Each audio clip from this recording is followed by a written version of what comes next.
309, first time on track.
With the final decision taken to run the Halo in 2018 as late as July, it meant that there was a huge amount of work, not just for Mercedes, but for the entire Formula One sport to do in order to be ready for the start of the new season.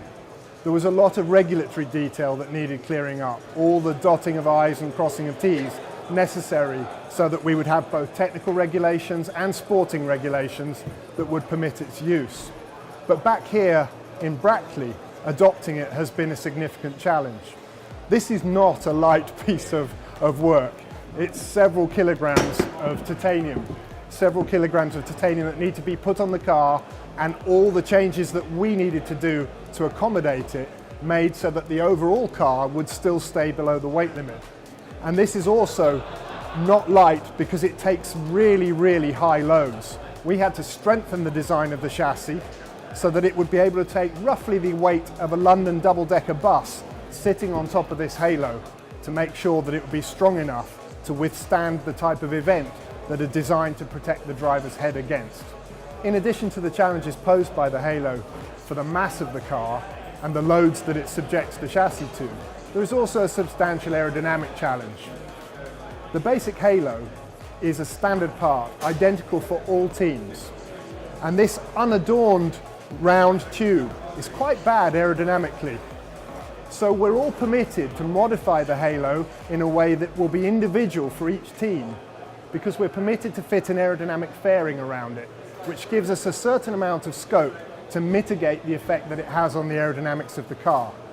And what we're aiming to do there is ensure that the wake of this Halo does not affect the smooth running and powerful performance of the engine, so we make sure that the wake of the Halo does not get ingested by the engine, and we also make sure that it's designed such that it doesn't damage the behaviour of the rear wing.